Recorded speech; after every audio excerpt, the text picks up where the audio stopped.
Encore une fois, merci à tous les inscrits, merci de votre présence. Donc, pendant la 45 minutes, on va vous présenter le pacte donc normalement, vous voyez s'afficher sur l'écran la présentation. Euh, et à la fin, on répondra aux questions. Donc, si vous en avez au fur et à mesure, vous pouvez les mettre dans le chat. Vous pouvez même préciser le numéro de la slide que ça concerne si possible. Et l'idée, c'est qu'à 15 heures, on est terminé. Je vous présente un petit peu le déroulé de la présentation, le sommaire. Donc, en introduction, je laisserai la parole à Émilie Lemoine, qui est l'une des fondatrices de l'association Remise et sa présidente actuelle, qui vous reparlera de l'association, son historique et qui on est. Ensuite, on passera au pacte, définition, ses objectifs. On fera un gros point sur la coopération qu'on veut mettre en œuvre dans le pacte. Et ensuite, on détaillera les engagements que les structures qui rejoignent le pacte peuvent prendre, puis les modalités pratiques. Et j'ai oublié de nous présenter. Donc la présentation, elle va être faite par donc moi-même, Alix Binot. Donc, je suis chargée de développement dans l'association Remise et par Gwenaëlle Arnaudy à côté de moi, qui est chargée de projet dans l'association depuis 2 ans. Je te laisse la parole, Émilie, si tu es bien là. Ok, super. Tu peux peut-être passer. Ouais. Voilà, parfait. Euh, Pareil, je tenais à vous remercier aussi de votre présence aujourd'hui sur ce webinaire pour en savoir un petit peu plus sur ce qu'est le pacte réemploi du Grand Est que l'association porte. Et effectivement, il y a du monde un peu partout de la construction, que ce soit des collectivités, bureaux d'études ou d'autres domaines qui touchent de près ou de loin le réemploi. Votre présence ici est super précieuse, je pense, pour la suite. Et elle montre un intérêt et vraiment une curiosité et on l'espère une implication future dans ce pacte et dans la structuration de la filière. Euh, donc voilà. Donc moi, effectivement, je me présente rapidement. Je suis Émilie Lemoine, architecte, cofondatrice, coprésidente aussi avec Christelle Hoffner de l'association depuis ses débuts, depuis 2021. L'association, elle a été créée et elle est portée depuis le début en fait par des professionnels qui sont engagés. Donc on peut voir sur la slide là, il y a Vinciane Caillé qui est secrétaire de l'association, qui exerce en entreprise générale. On retrouve aussi Amandine Borel qui travaille au conseil départemental 54 en tant qu'acheteuse et qui est personnellement impliquée dans tout ce qui est préservation de l'environnement. Et il y a aussi Florent Collin qui est architecte BIM manager. Cyril Remy, qui est architecte chez Milieu. On a aussi François Brun, bureau de contrôle qui est contrôleur technique pardon, chez BTP Consultant, qui est enclin à toutes les problématiques de construction, qui développe justement des problématiques environnementales. Enfin, voilà. Et puis il y a aussi Émilie Poulain, qui exerce plutôt dans le monde des travailleurs sociaux et travailleurs en insertion, qui est aussi un volet qui est intéressant dans le réemploi. Donc, de par enfin, voilà. Depuis le début, il y a une belle diversité de compétences et d'expériences avec un point commun pour tous. C'est la condition que les matériaux de construction méritent bien mieux que la benne en fin de vie. Et, euh, et voilà. Et donc, il y a beaucoup d'actions de bénévolat aussi au sein de l'association, en plus des outils concrets qu'on essaye de porter. Et puis si on est réunis aujourd'hui, c'est aussi et surtout grâce au travail acharné, dirais-je, des trois salariés euh, qui construisent depuis plusieurs mois, en fait, qui essayent d'affiner et de faire grandir le pacte réemploi, avec pour mission vraiment euh, l'idée d'un outil concret et opérationnel qui permette en fait à chacun et à son échelle d'agir pour intégrer le réemploi dans ses pratiques. Donc, juste la slide d'avant, si tu veux, Alix, si ça ne te dérange pas. Effectivement, vous avez vu Alix et Gwenaëlle. Et en super complément, on a aussi Étienne Cherrier, qui est de formation ingénieur plutôt informatique et qui permet de gérer toute la plateforme que vous connaissez peut-être déjà, qui s'appelle réemployé.fr. Voilà. Donc, juste après, on voit l'émission depuis le début qui essaye de promouvoir l'association. Euh, pour nous, aujourd'hui, le réemploi, c'est plus une tendance, c'est plus une option. Pour nous tous au sein de l'association, c'est un impératif. Et, euh, et en fait, il faut qu'il prenne vraiment sa place dans nos métiers. Et il faut, je pense, un peu comme vous, des acteurs engagés pour que ça puisse se développer correctement. Euh, si vous êtes derrière votre écran aujourd'hui, c'est que vous avez certainement un rôle à jouer dans le développement de cette filière. Et pour nous, c'est vraiment l'idée de coécrire tout ce pacte ensemble et puis d'essayer d'échanger sur nos savoir-faire et de lever ensemble les freins qui existent encore. Donc voilà, donc je vous laisse la parole je laisse Alix et Gwenaëlle vous présenter tout ce beau travail sur le pacte. Ça marche, merci Émilie. De rien. Moi, je reviens aux bases. Oui, je suis déjà. Je reviens un petit peu très vite hein, sur le contexte parce que vous devez tous le connaître. Donc, le secteur du BTP représente 23% des émissions de gaz à effet de serre en France. Donc, c'est un secteur assez primordial dans la course à la neutralité carbone de la France pour 2050. Ces émissions de gaz à effet de serre proviennent principalement des productions des matériaux nécessaires à la construction. On a le réemploi qui apporte le réemploi des matériaux qui apporte une solution à cette problématique, sachant qu'en plus, voilà, le BTP, c'est 50% d'extraction de matières premières en Europe, donc ça répond aussi à cette problématique d'épuisement des ressources naturelles. Et le BTP est aussi le plus gros producteur de déchets, le secteur le plus gros producteur de déchets en France, avec 70% des déchets. Voilà, donc c'est dans ce contexte qu'on souhaite développer du réemploi pour améliorer les choses. Euh, la réglementation pousse aussi dans ce sens, hein, parce que le constat se traduit par une réglementation qui veut faire évoluer les pratiques en France et en Europe, avec en particulier la loi AGEC et la RE 2020. Et là encore, le réemploi, ça peut permettre d'atteindre ces objectifs et les seuils qui sont fixés par la réglementation. Je vais très vite. J'arrive à un constat plus local. Donc, où est-ce qu'en est la filière du réemploi en fait dans le Grand Est? Nous, aujourd'hui, on fait deux constats principaux.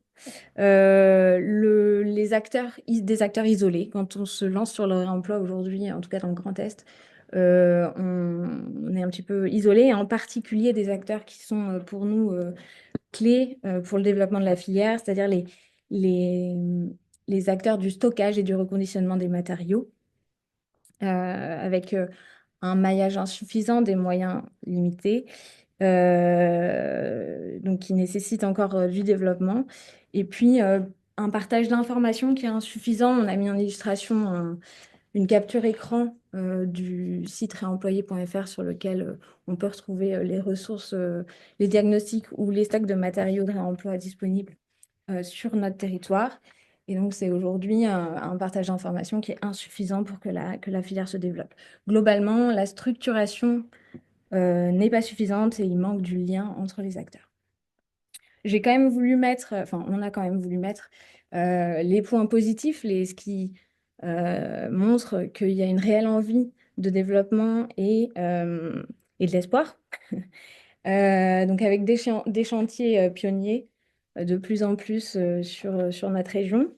J'en ai mis trois en exemple, donc très rapidement. J'ai mis en photo le préau d'école de Malzéville, initié par la ville de Malzéville qui utilise du bois de structure en réemploi. Le cèdre bleu et le tilleul argenté euh, de l'OMH Nancy, qui est assez connu, un projet assez emblématique de la région. Et j'en ai mis un troisième qui est le Faubourg de la Croisette à Remiremont par Vogélis, qui a fixé des objectifs assez ambitieux en réemploi. On voit aussi qu'il y a de plus en plus d'engagement sur le sujet d'un certain nombre d'acteurs, là encore. J'ai mis deux exemples avec une convention qui a été signée entre un bailleur social, Vivest, et Écume, une matériothèque à Metz. Et puis encore la charte économie circulaire, portée par l'Eurométropole de Strasbourg, sur laquelle ils ont eu une quinzaine de signataires et qui est animée par Relais 2D. Donc pour nous, c'est des points positifs qui montrent qu'il y a une avancée sur le sujet et une réelle envie d'y aller. Donc face à ces constats, nous avons l'intuition que le pacte est finalement le chaînon manquant du réemploi dans le Grand Est. Depuis la création de l'association en 2021, on suit les initiatives des autres territoires qui ont entrepris la mise en œuvre de dispositifs J'écoute analogues au juste un pacte. serment, mais Euh, j'arrive pas. des territoires qui ont mis en En fait, place j'ai plus une mes carte écouteurs. d'économie Enfin, circulaire, j'ai. comme Toulouse Métropole, Plaine-Co ou Est Ensemble, mais aussi la métropole de Bordeaux qui, via la FAB, a mis en place une démarche stratégique et opérationnelle d'économie circulaire en mettant en place une plateforme physique, mais aussi numérique.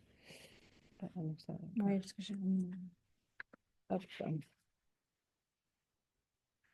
Alors, on imagine une région Grand Est dans laquelle le réemploi des matériaux de construction est devenu un réflexe, où les déchets des uns sont finalement devenus les ressources des autres, où les acteurs du bâtiment collaborent pour bâtir un avenir durable.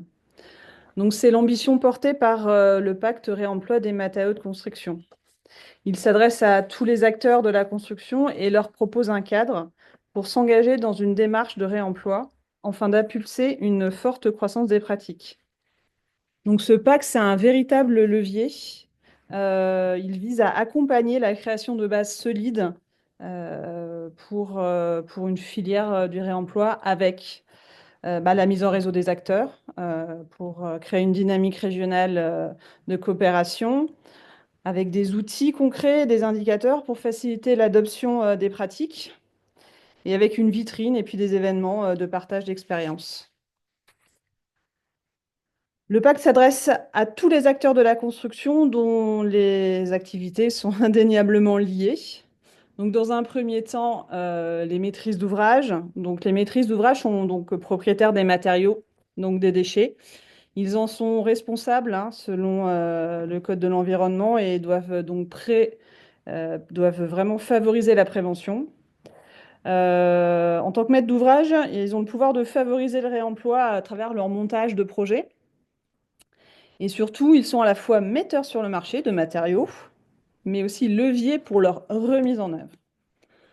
Ensuite, on a les maîtres d'œuvre. Donc, quand on parle de maîtrise d'œuvre, on parle d'architectes, programmistes, économistes, avec vraiment, là, pour le coup, comme thématique, un vrai retour aux fondamentaux de la conception.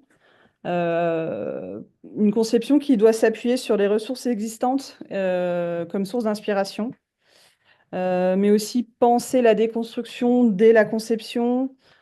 Et lorsque l'on conçoit avec du réemploi, se poser la question d'anticiper le plus tôt possible la disparité des gisements. Ensuite, on s'adresse aux bureaux d'études, donc qui ont certes des actions similaires aux maîtres d'œuvre, mais qui ont aussi un grand rôle de conseil et d'accompagnement dans la démarche. Si on prend par exemple l'exemple du bureau d'études structure qui va devoir vraiment acquérir de nouvelles compétences pour pouvoir accompagner sur la remise en œuvre de structures métalliques, bois. Et puis, on peut peut-être aussi imaginer qu'ils deviennent de possibles qualificateurs. Nous avons les entreprises de construction, entreprises poseuses, voilà, qui vont apprendre à sourcer leurs fournitures en réemploi. Puis se poser la question des règles de l'art de la mise en œuvre avec du réemploi. Les entreprises de déconstruction, donc là, pour le coup, une vraie montée en compétences pour la dépôt sélective et préservante des matériaux, et surtout suivant le type de matériaux.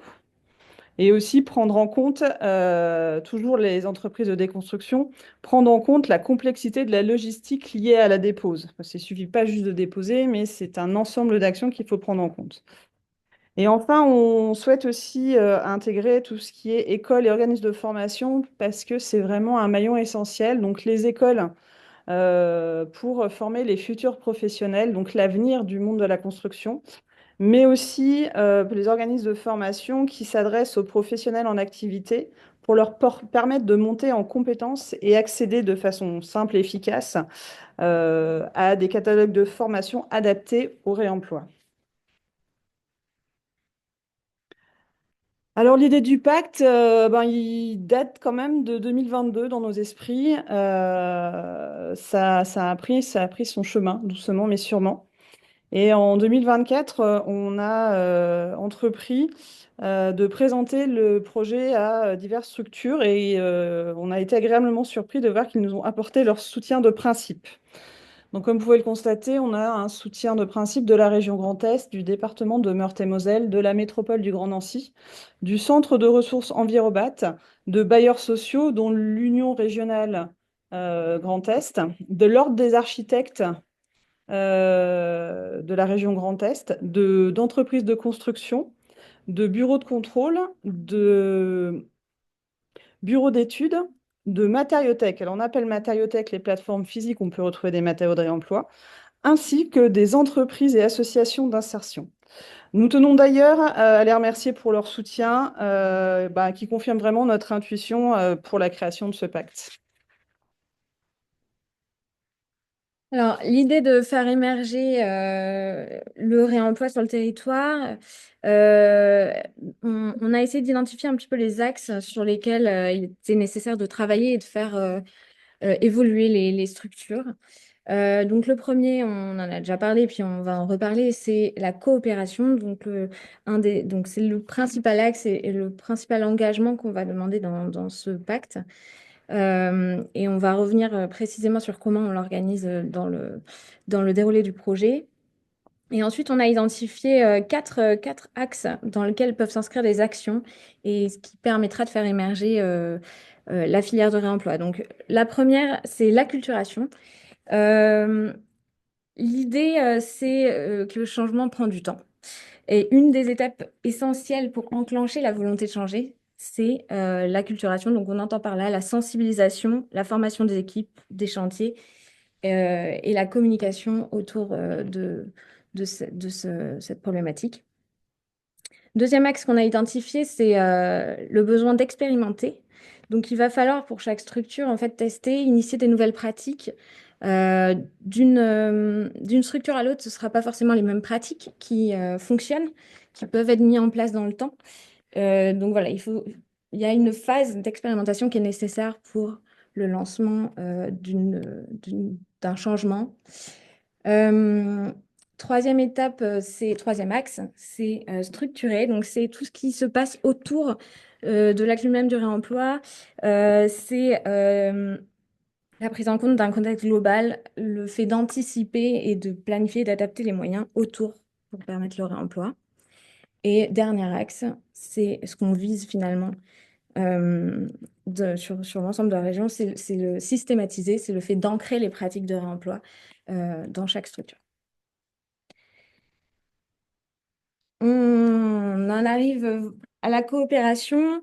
C'est en pratique comment on vous propose, en entrant dans le pacte, de coopérer les uns avec les autres.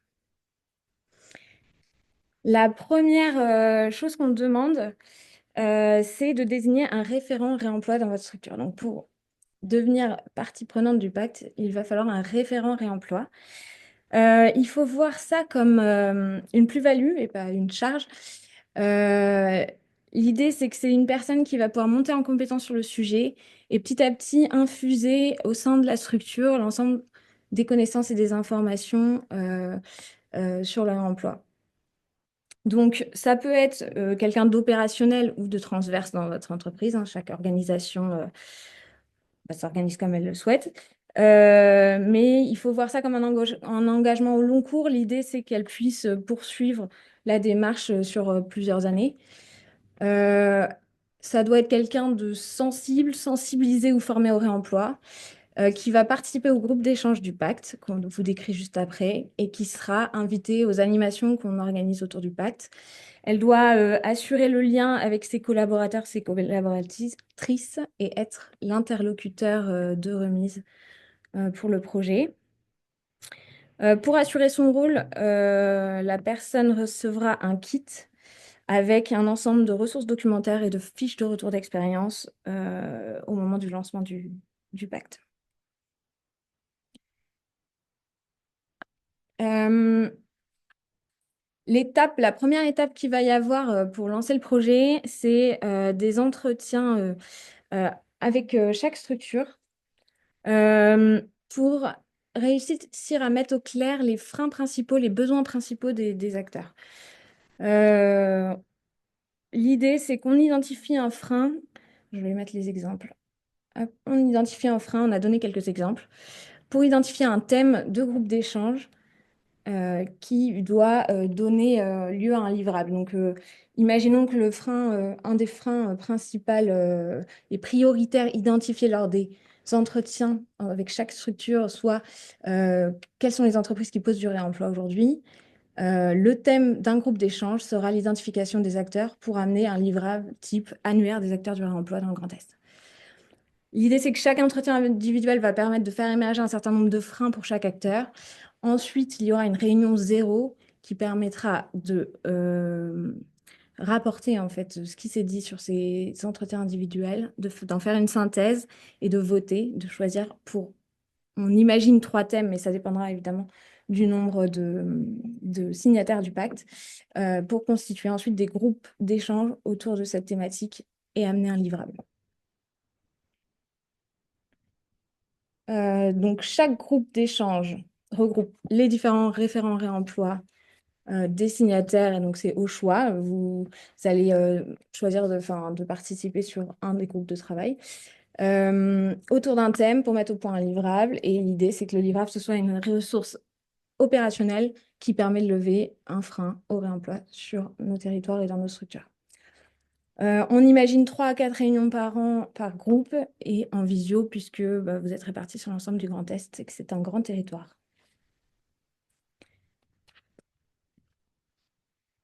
Ce pacte, ce sera aussi des événements en présentiel. On prévoit donc déjà dans ces prochains mois un événement de lancement officiel avec une signature des représentants officiels des structures et de la communication sur l'événement.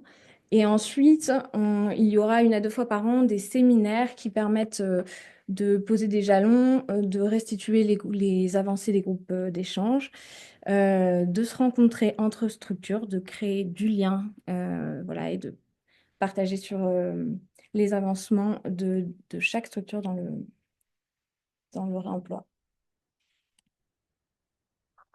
Donc, en plus de tout ce travail de mise en lien entre structures, on prévoit des animations régulières. Alors, on a identifié 3 types d'animations. 2 webinaires, donc, comme leur nom l'indique, en format visio d'1 heure.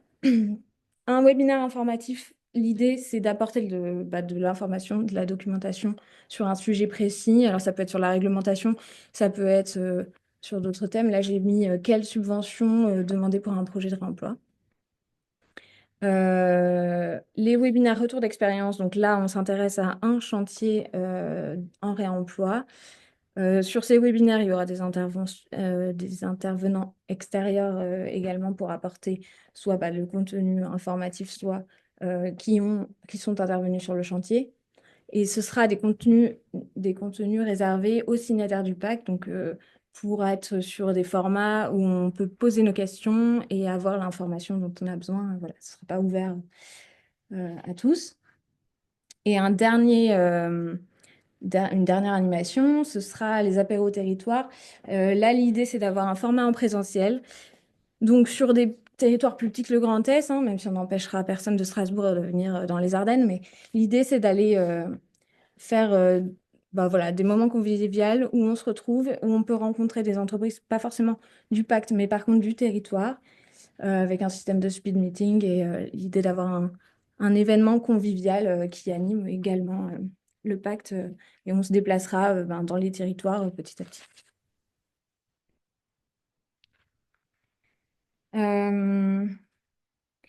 Bon, l'idée, c'est de signer un pacte. Donc, on s'engage à mettre en œuvre du réemploi au sein de sa structure. Donc, c'est voilà, des actions en interne qu'on choisit pour développer le réemploi. Donc, je remets les axes de progression qu'on a identifiés. Et chaque engagement va, dans l'idée, faire progresser un de ces axes. Là, j'ai mis quelques exemples. L'idée, c'est que donc, chaque structure va pouvoir choisir, selon son activité, parce qu'on ne va pas pouvoir prendre les mêmes engagements, qu'on soit un maître d'ouvrage ou une entreprise de construction. Et selon le niveau d'ambition souhaité, il peut y avoir des engagements un petit peu plus ambitieux que d'autres. Mais chaque axe choisi, donc on se dit entre 2 et 5 engagements peut-être à prendre par structure, va permettre de faire avancer la démarche au sein de la structure et du coup par ruissellement sur tout le territoire. J'ai mis quelques exemples ici, mais ce sera encore plus parlant. Là, je propose un petit personnage. Euh, on imagine un maître d'ouvrage qui n'est pas encore lancé sur le sujet du réemploi, ou très peu, qui a déjà réalisé des diagnostics PEMD, mais qui n'a qu'une connaissance assez superficielle du sujet. On peut se dire qu'il va choisir comme engagement d'organiser un atelier de sensibilisation pour ses équipes, de réaliser un audit territorial sur son patrimoine et de diffuser ces diagnostics PEMD pour favoriser le réemploi ex situ. Donc, 3 engagements qui rentrent, vous voyez, chacun dans un des axes de progression et qui est voilà, à la portée, j'ai un peu envie de dire, d'un maître d'ouvrage néophyte. Autre exemple, pour bien expliciter. Donc, c'est à chaque fois des propositions, enfin, qui peuvent être amenées par la structure directement, hein. Donc là, c'est une entreprise qui a déjà réalisé un chantier en réemploi. Le réemploi était initié par le maître d'ouvrage, mais grâce à ça, il a acquis des compétences spécifiques pour réemployer un type de matériau. Donc, il va un petit peu plus loin dans l'engagement qu'il prend au sein du pacte. Et donc, il propose une variante en réemploi dans ses réponses aux consultations qu'il permettent. Enfin, il s'engage à proposer une variante. Il s'engage à proposer un retour d'expérience lors d'un webinaire et à participer à la rédaction d'un livrable de préconisation pour le réemploi d'un matériau. On a plein d'idées, donc on pourra guider des structures pour essayer d'aller voilà, chercher ce qu'ils peuvent mettre en place en interne. Alors, concrètement, au niveau du phasage et des modalités. Donc, l'année 1 de structuration et de coopération des premiers engagements se déroule sur le deuxième semestre 2025 et sur le premier semestre 2026. Donc, comme l'indiquait Alix précédemment, on va commencer par une salve d'entretien individuel qui va nous amener vers mai-juin à la réunion 0, durant laquelle seront choisis les thèmes et les groupes d'échange. Ensuite auront lieu les premiers groupes d'échange d'ici la fin de l'année. En même temps et en parallèle, on prévoit 3 animations, un apéro, un webinaire informatif et un webinaire de Rex. Et enfin, on espère pouvoir faire l'événement de lancement du pacte qui nous permettra de rassembler les premiers signataires et mettre en lumière leurs engagements. A priori, il aura lieu au dernier trimestre 2025 et ça dépendra vraiment de la disponibilité des signataires, sachant que nous avons une petite problématique des élections municipales de l'année prochaine. Ensuite, sur la deuxième partie de cette année 1, qui s'avère être le premier semestre de 2026, donc il y aura une accélération des temps dédiés au groupe d'échange, de nouveau 3 animations, un apéro territorial, un webinaire informatique et un retour d'expérience. Et cette année, cette première année se terminera par une clôture qui sera un séminaire qui marquera un jalon dans le développement du pacte réemploi. Alors, ce projet, c'est un projet qu'on a imaginé sur 3 années. Voilà, donc vous signez sur une période de 3 années, hein, c'est une signature, hein, sur les moyens, hein, pas du tout sur les résultats. Il sera de notre part et collectivement évalué chaque année, révisé en fonction des résultats obtenus, mais aussi des évolutions réglementaires et législatives qui avancent assez vite, avec une montée en puissance progressive, de nouveaux signataires chaque année, voilà. Donc, que comporte la première année? Eh ben, comme on l'a dit précédemment, on va être donc sur déploiement et structuration. Donc, on va créer le réseau des partenaires engagés, organiser les premières animations et les ateliers, développer des outils de suivi et de mesure des engagements pris, et bien entendu, permettre la visibilité de ces engagements. Sur la seconde année, on va être sur un développement des pratiques. Donc, on va être sur la mise en œuvre des outils de suivi, la mesure des premiers résultats et vraiment amplifier les partenariats. Et sur la troisième année, on va vraiment être sur le volet consolidation-expansion. Donc, ce qu'on veut, c'est consolider la démarche. Donc, vraiment en évaluant les relations des actions mises en place. Les résultats. Oui, évaluer les résultats des actions mises en place. Merci, Alix. Ajuster les objectifs aussi, hein, finalement, parce que c'est un travail collectif. Et notre but ultime, c'est de développer une filière régionale du réemploi. Je reviens un petit peu en arrière, donc juste pour faire un zoom sur les prochaines échéances. Donc, première partie, ça arrive tout de suite, c'est les rendez-vous individuels des structures. Donc, on a mis un QR code qui permet de sélectionner un créneau de rendez-vous sur tout le mois d'avril pour que fin mai, début juin, on ait la réunion zéro et le démarrage des groupes d'échange. Euh, pour les rendez-vous individuels, l'idée, c'est d'aller soit répondre à vos questions, présenter le projet, hein, s'il y a besoin de présenter à nouveau un petit peu tout ce qu'on vient de dire à votre hiérarchie ou à d'autres collaborateurs en interne. Commencez donc à recueillir vos besoins, ce qui est la partie importante, recueillir vos besoins pour avancer sur les livrables qu'on souhaite avoir sur les groupes d'échange.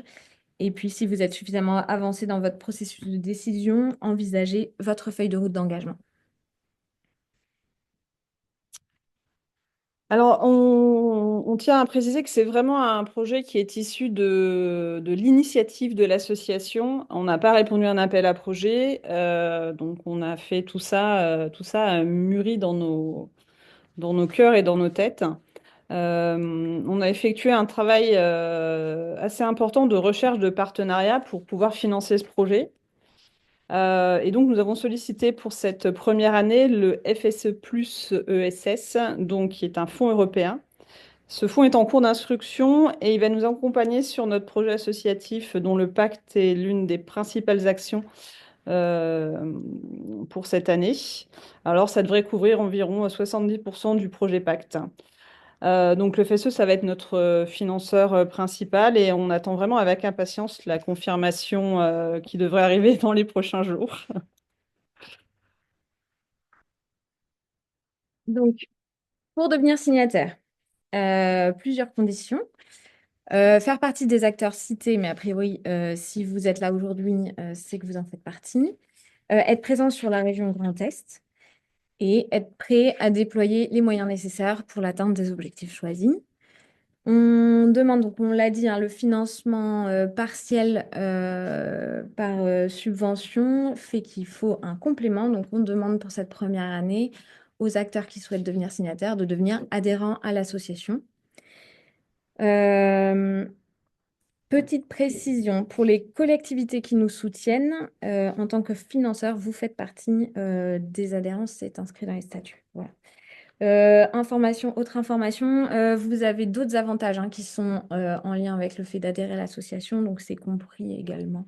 Vous allez avoir, j'en dis deux, un catalogue offert sur réemployé.fr et pendant 6 mois et vous êtes abonné par exemple à la newsletter et les informations de remise. Voilà.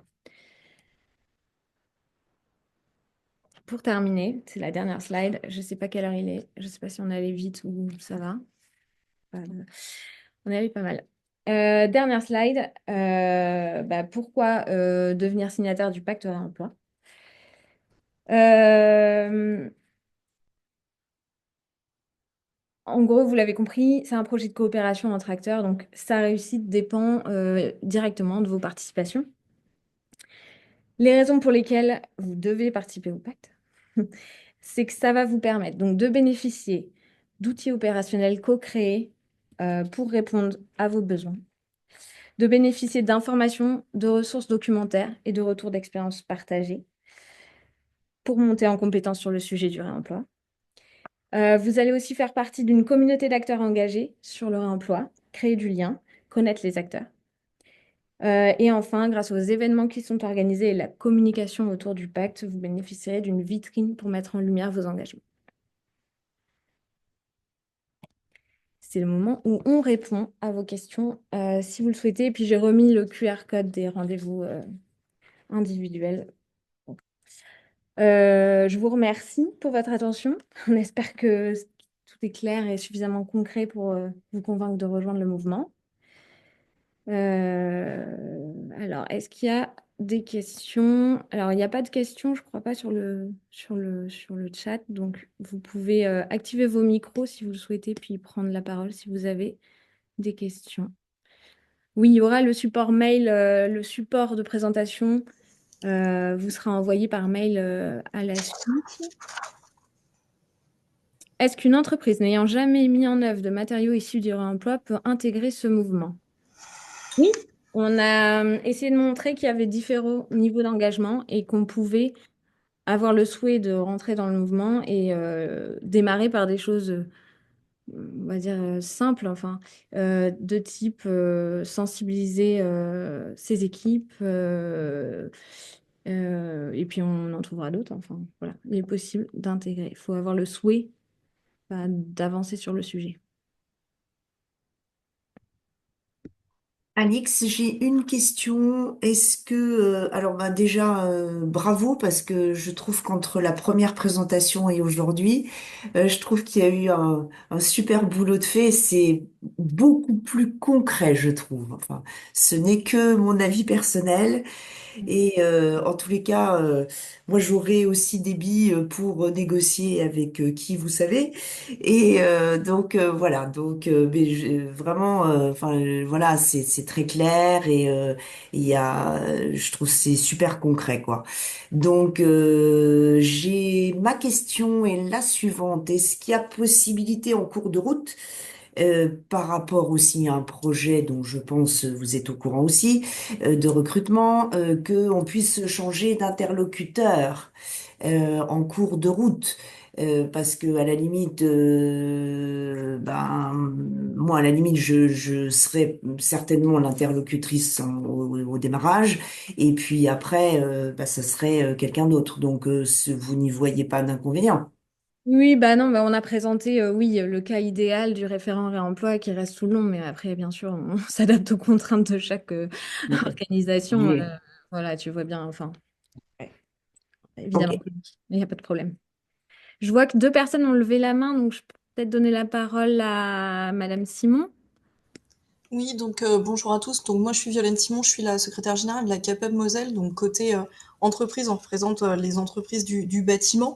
Et j'avais une question, comment avez-vous pris en compte les questions d'assurabilité et de responsabilité des entreprises dans le cas de pose de matériaux qui ne sont pas neufs?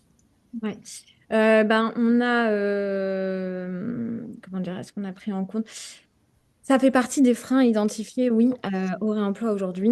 Ça peut être un sujet d'un des groupes d'échange pour avancer. Maintenant, il y a déjà, il commence à y avoir des possibilités malgré la problématique. Donc, je pense à la pose de structures métalliques selon les règles professionnelles qui sont sorties et qui permettent de rester sur des techniques courantes. Et ensuite, alors, on avait invité aussi les assureurs à cette présentation. Je crois qu'ils ne sont pas inscrits. Donc, c'est quelque chose où on les sollicite régulièrement, donc on pourra peut-être les avoir en intervenant sur le sujet en animation également. Dernière chose aussi, on peut de toute façon commencer le réemploi par des matériaux qui mettent pas en jeu la décennale, seconde œuvre. Oui, alors Et s'appuyer sur le retour d'expérience, c'est un autre point intéressant parce que tous les chantiers qui ont réussi à passer ce frein-là, ils ont trouvé des solutions spécifiques à ce oui. moment-là. Mais Alors avec juste deux cas. Sur la problématique de l'assurabilité, effectivement, comme vous l'avez dit, la problématique, c'est que les assureurs considèrent que le réemploi, ce n'est pas une pratique courante, donc ça veut dire qu'il faut une assurance spécifique, donc ça veut dire un surcoût aussi pour les entreprises qui vont candidater au marché. Donc ça, c'est la première chose. Et ensuite, il y a la question de la responsabilité des entreprises. Même si on est sur des matériaux qui ne sont pas soumis à décennale, je vais prendre l'exemple d'un lavabo. ouais, Un lavabo, c'est pas soumis à décennale. En revanche, c'est quelque chose qui s'intègre au bâti, sur lequel l'entreprise a une garantie de bon fonctionnement. Donc, elle doit au donneur d'ordre une garantie pendant 1 an de bon fonctionnement. On prend l'exemple d'un lavabo qui fissure au bout de 9 mois. On est bien d'accord que l'entreprise a l'obligation au niveau, et c'est d'ordre public, hein, c'est l'article 1792 du Code civil, c'est d'ordre public. L'entreprise a l'obligation à ses frais de remplacer ce matériel qui n'est plus conforme. Donc il y a une question clairement de responsabilité de l'entreprise qui n'est pas tranchée. C'est très compliqué pour nous en tant que représentants des entreprises de faire de la promotion du réemploi dans ces conditions. C'est-à-dire qu'on est très très très régulièrement sollicité à l'heure actuelle par l'ensemble des collectivités, par les bailleurs sur la promotion de réemploi, du réemploi, de l'économie circulaire. On est favorable, bien entendu, on est tous favorables au réemploi. En revanche, je trouve que des fois, on va trop vite parce que derrière, il y a ce problème de responsabilité des entreprises et ce problème d'assurabilité. Tant que les assureurs et tant que la responsabilité des entreprises pourrait être engagée, ça va être quand même très compliqué. Je parle notamment du second œuvre. Après, quand on fait du réemploi sur du gros œuvre, sur des matériaux, sur des pierres pour de l'aménagement de l'espace urbain, il n'y a pas de souci. En revanche, quand on commence à faire du réemploi dans le second œuvre, là, ça peut vraiment commencer à poser problème. Donc, je pense qu'il faut être quand même très vigilant là-dedans, notamment sur le côté entreprise, parce que vous savez très bien que c'est toujours les professionnels qui portent la responsabilité. Et quand bien même un appel d'offres ou le donneur d'ordre public ou privé aura demandé du réemploi, c'est pas sa responsabilité qui sera engagée, ce sera celle de l'entreprise. Donc voilà, vraiment, il faut penser à cette problématique et vraiment bien l'intégrer et que tout le monde en ait conscience, que ce soit que tous les donneurs d'ordre en aient conscience et tous les maillons de la chaîne également. ouais, mais c'est là où je pense que ça peut être très intéressant parce qu'en ayant autour de la table vraiment tous les acteurs, on va pouvoir amener cette problématique et avoir des positionnements, typiquement des donneurs d'ordre. Parce qu'on a vu des fois, il y a des exemples de montage où on fait un partage de cette responsabilité. On fait voilà. La responsabilité, elle est d'ordre public, donc juridiquement. Juridiquement, bah oui, mais la réponse peut être juridique du coup. Bon, Et voilà, alors, on est en train de il y a solliciter quelque chose. une note d'avocat à ce sujet parce que il y a vraiment un problème et on peut pas l'évacuer en disant on prévoit un partage de responsabilité. Les Non, textes pas comme ça. d'ordre public, je veux dire, c'est l'entreprise qui sera responsable dans tous les cas. Non, non, on est d'accord que c'est un acte juridique. Ouais. Non, mais oui, c'est une problème. Mais c'est intéressant parce que c'est un des freins et pas des moindres. Et ça peut être un sujet, mais nous, notre certitude, c'est qu'on peut trouver des moyens de les lever ou des cas où on n'est pas dedans et on peut avancer. Voilà. Merci. La Il y a préfecture. peut-être Monsieur Chauvet qui peut compléter. Je pense qu'il voulait peut-être répondre Ah oui, de la. justement vis-à-vis de ça. Alors, pas répondre, mais effectivement, je pense que les inquiétudes, donc Bertrand Chauvet, je suis délégué régional de l'Agence Qualité Construction. Je pense que les inquiétudes de Madame Simon sont tout à fait légitimes. Hein. In fine, on s'aperçoit que ce sont les entreprises qui risquent d'être responsables en cas de sinistre quel qu'il soit. Euh, En attendant effectivement que les recommandations professionnelles se généralisent, et effectivement, on a aujourd'hui des recommandations professionnelles autour des structures métalliques. D'autres sont en préparation, mais très clairement, ça ne se fera pas du jour au lendemain. C'est beaucoup de travail, c'est des budgets assez conséquents, donc ça ne sera pas du jour au lendemain. Je voulais quand même signaler, et puis on a eu l'occasion quand même de faire le suivi d'un certain nombre d'expériences, on a eu l'occasion de faire un certain nombre de débats à Strasbourg notamment. Je voulais quand même signaler que dès lors que le travail est vraiment fait en amont avec les assureurs et des entreprises et des architectes et des concurrents techniques, dès lors qu'un travail est fait d'information et de recherche de solutions, il est tout à fait possible de mener des opérations faisant intervenir du remploi de manière ambitieuse, y compris sur des éléments structurels, ce qui a priori peut pourtant sembler une gageure, c'est tout à fait possible. Mais dès lors que les architectes, que les assureurs de chacun des acteurs sont associés en amont, et on a besoin, et c'est là un peu que le serpent se mord la queue, très clairement, nous avons besoin, et quand je dis nous, c'est la filière, c'est pas l'agence qualité et construction, mais la filière a besoin de ces opérations, a besoin de ces projets qui sont des projets novateurs pour être capable par la suite de développer des règles qui s'appliquent de manière générale.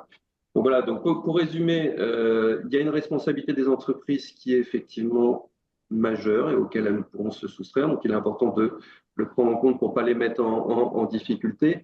Mais les projets qui sont des projets aujourd'hui, encore une fois, plutôt prototypiques ou prototypales, sont nécessaires pour faire avancer le sujet, sachant encore une fois que dès lors que les assureurs sont associés en amont et les contrôleurs techniques, j'insiste aussi sur les contrôleurs techniques, il est tout à fait possible de progresser au cas par cas. Voilà.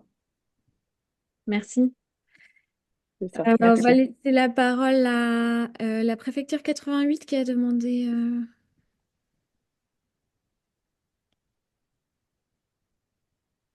Alors, on ne vous entend pas. Pourtant, je vois Pas que du votre tout. micro est activé. Comme ça, peut-être? Oui, là, c'est bon. Bonjour, Josette Bianchi-Simic. Donc, je représente le laboratoire de la ruralité qui fait partie de la préfecture des Vosges. Donc, nous sommes très sensibles aux thématiques que vous venez d'évoquer. Nous travaillons en fait à trouver des solutions en faveur des habitants des territoires ruraux. Et nous accompagnons notamment un chantier de rénovation avec la commune de Godoncourt, donc qui va utiliser des méthodes d'éco-rénovation, du réemploi de matériaux et qui sera aussi destiné à mettre en place un espace de démonstration, de vitrine pour ces techniques-là. Donc, je me demandais de quelle façon on pourrait vous aider, puisque nous, on n'est pas association, on n'est pas entreprise ni collectivité, mais qu'est-ce qui peut vous aider? Est-ce que vous mettre en relation avec la CAPEB des Vosges ou la FFB peut être utile? Sachant que nous avons également fait remonter à 2 reprises des propositions de simplification de la loi et de la réglementation. Donc, notamment en matière de droit d'expropriation et en matière aussi de simplification des normes pour utilisation des matériaux biosourcés. Donc, ces propositions sont remontées aux différents ministères ainsi que au Premier ministre Barnier. Donc voilà, je me demandais juste de quelle façon on peut vous être utile. Je vais répondre peut-être, Gwenaëlle. On peut Déjà, on peut Ah, revenir. Émilie, vas-y. ouais. Déjà dans un premier temps, je pense que c'est toujours intéressant de faire remonter les expérimentations et de pouvoir communiquer dessus et diffuser et d'avoir des retours d'expérience sur ce que vous êtes en train de faire. Ensuite, effectivement, je pense que la mise en lien avec les centres de formation, avec d'autres, ça peut être, avec le réseau que vous avez qui pourrait potentiellement être intéressé de la démarche et participer à cette structuration de filière. C'est tout à fait intéressant aussi. Tout le monde peut être le relais de diffusion, effectivement, de ce pacte et puis aussi, bah, voilà, faire découvrir les enjeux qu'il y a derrière ça. Donc voilà, je compléterai comme ça, effectivement. Oui, de toute façon, on peut rester en contact si vous le souhaitez et puis échanger à nouveau là-dessus. Avec plaisir. Ça marche. François Brun a levé la main. Coucou François. Oui, donc moi je suis contrôleur technique et fais partie de remise. J'ai laissé parler Bertrand Chauvet d'abord et donc je suis tout à fait d'accord avec lui. Moi, avec ma casquette de remise, je pourrais participer au thème de discussion justement qui intègre l'assurabilité. Et sur les retours d'expérience qui seront présentés ou décortiqués, il faudra pas oublier de faire intervenir le contrôleur technique qui a participé à cette opération et justement comment on a aidé à lever les freins d'assurabilité. Oui. Ouais, je pense que c'est une bonne idée, en tout cas, de les solliciter pour qu'ils puissent faire des retours sur ces sujets-là qui reviennent systématiquement, hein, dans les retours d'expérience, c'est sûr. On a une autre question, François, tu pourras peut-être y répondre d'ailleurs. Dans le chat, y a-t-il des informations précises quant au réemploi des projets relevant des ERP, notamment pour matériaux ou équipements qui nécessitent des PV spécifiques eu égard à la réglementation incendie? On va aller pointer du doigt ce qui ne se fait pas facilement en réemploi, j'ai envie de dire. Alors, justement, c'est quelque chose qui est des fois oublié. On pense à l'assurabilité qu'on peut justifier, euh, bon, d'une certaine façon, mais c'est vrai qu'au niveau réglementaire, on peut pas passer outre. Et donc, ça dépend de la question, parce que un PV de résistance au feu ou de réaction au feu n'a pas de date limite. Donc, on peut réutiliser un matériau qui a déjà un PV et le fait qu'il a été déjà employé n'enlève pas son PV. Voilà, c'est une des réponses, hein. Il y en a d'autres. Et, et c'est vrai que, ben, enfin voilà, il y a des discussions qui sont en cours, il y a l'émergence effectivement de ce nouveau métier qui est en train d'arriver et que sont les futurs qualificateurs, qui permettraient aussi de peut-être pouvoir justement donner toutes les approbations possibles par rapport à un matériau de réemploi pour pouvoir être mis plus facilement dans des constructions, y compris dans des constructions ERP peut-être de quatrième catégorie. Mais c'est vrai que là-dessus, justement, les protocoles, enfin, il y a encore plein de choses à faire sur presque sur chaque matériau. Et je pense que ça peut être un sujet intéressant aussi à traiter, peut-être spécifiquement sur des équipements techniques. Enfin, quel serait le protocole à mettre en place pour pouvoir obtenir une validation, je sais pas moi, d'un luminaire pour pouvoir le poser dans un bâtiment ERP de quatrième catégorie.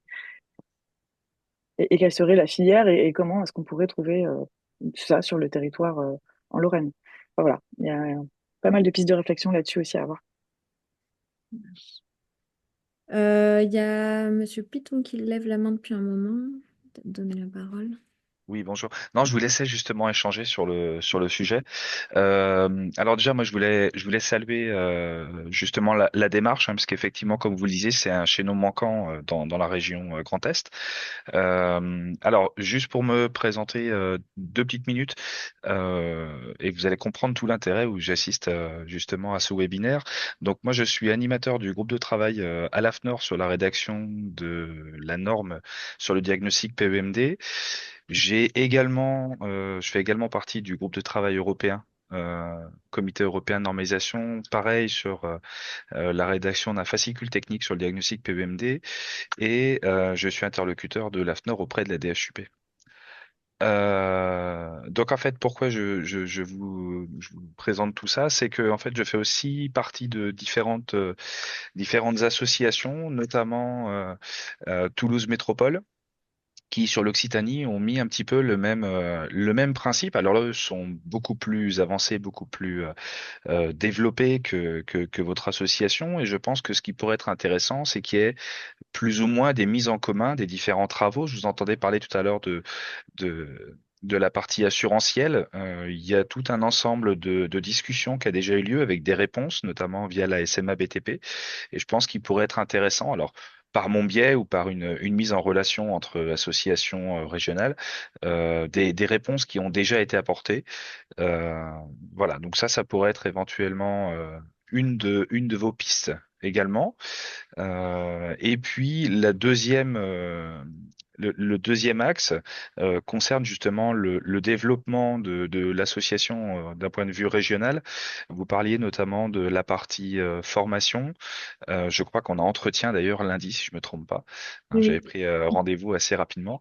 Et il y a actuellement un appel d'offres qui a été lancé par Valobat il y a presque un an concernant des formations au réemploi. Donc éventuellement, je vous ferai passer aussi peut-être pour diffusion sur votre site les liens pour y accéder pour chacun, parce que vous parliez de la formation au réemploi et pour tous les profils que vous avez cités, il y a des formations qui sont disponibles, prises en charge en très très grande partie par Valobat, dont certains ont déjà bénéficié peut-être ou sont déjà inscrits. Oui, ouais. Voilà, donc je vais dans votre sens, j'essaie de vous aider également, hein. Je suis un petit peu comme les acteurs qui sont intervenus. Voilà, merci. Merci. Et puis, du coup, à lundi pour pouvoir échanger ouais, sur ce qu'on peut mettre en commun dans les travaux. Alors, qui avait encore demandé la parole? Monsieur Chauvet, c'était peut-être à nouveau sur le sujet ERP incendie.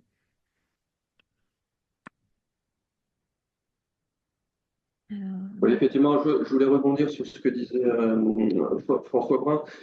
On parle beaucoup des freins qui sont occasionnés par l'assurabilité, mais in fine, on s'aperçoit que sur beaucoup d'opérations de réemploi, finalement, les performances et les obligations performantielles du fait notamment de l'évolution des réglementations, moi, je pense aux réglementations environnementales ou aux réglementations acoustiques, peuvent s'avérer un frein plus important à la réutilisation au réemploi d'un certain nombre de matériaux, avec ce paradoxe finalement que quand on va dans une plateforme de réemploi aujourd'hui, on s'aperçoit que par exemple, on trouve à profusion bien souvent des fenêtres.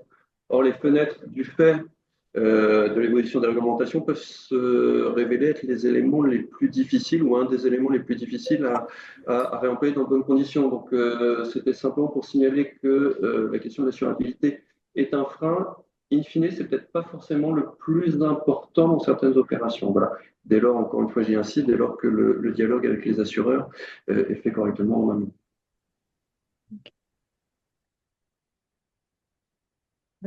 En tout cas, oui, nous, on est convaincus que c'est pas le seul. Et que, oui, et que certains ont pu le lever, ce frein-là, et que, voilà, c'est bon d'aller voir comment ils ont fait, puis se rendre compte que derrière, il y a d'autres problématiques à lever aussi, oui. Merci. Et peut-être qu'on a fait le tour des questions. En tout cas, il est 15 heures. On avait un petit peu promis que ça durerait 1 heure. Donc, si c'est bon pour tout le monde, vous allez recevoir un mail avec la présentation, un lien vers le replay et à nouveau, oui, le lien pour prendre rendez-vous si vous le souhaitez, si vous souhaitez intégrer le projet. Et puis en tout cas, on vous remercie d'avoir été là aujourd'hui. Liste des différents axes d'engagement. Oui, on peut vous faire même parvenir une liste des différents axes d'engagement et pardon, je lis la question en entier parce que je vais un peu vite. Rosie Château qui demande pourrez-vous nous faire parvenir la liste des différents axes d'engagement? Donc j'imagine que c'est les 4 grandes catégories qu'on a identifiées. Et après, on a un tableau à type avec tout un tas de propositions qu'on peut imaginer comme engagement dans chaque catégorie. Donc on pourra vous faire parvenir cette liste aussi. Peut-être pas en même temps que peut-être pas en même temps que le replay. On va peut-être travailler encore un petit peu dessus, mais semaine prochaine. Voilà. Comme je suis née en 83, je ne trouve pas comment on lève la main sur Zoom. Alors alors que je sais le faire sur les autres applis. C'est Rachel Burgi de Écume. Merci beaucoup de porter cette initiative, hein. On a vraiment besoin de centraliser l'offre et la demande. Donc, c'est des énormes pas et il faut des gens pour le porter et il faut des volontés. Des volontés des têtes de réseau, des politiques pour le porter. Donc, c'est top et vraiment merci. J'avais entendu parler de la part de l'ADEME que la région menait une étude cette année sur le réemploi. Est-ce que quelqu'un en a entendu parler, la région Grand Est? J'ai posé la question à Sylvain Wasserman la semaine dernière, mais voilà, je me pose la question et si c'est le cas, ce serait de bon augure parce que ça veut dire que c'est bien au centre des réflexions et ce serait très bien pour tout le monde.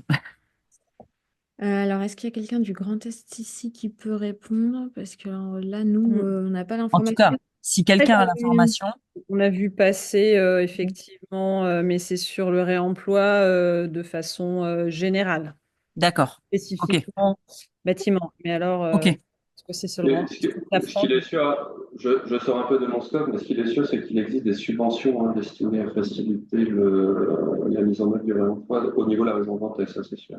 Donc, j'imagine que la région s'appuie d'une manière ou d'une autre sur des études ayant permis de mettre en place ce système de subvention. Ok, merci.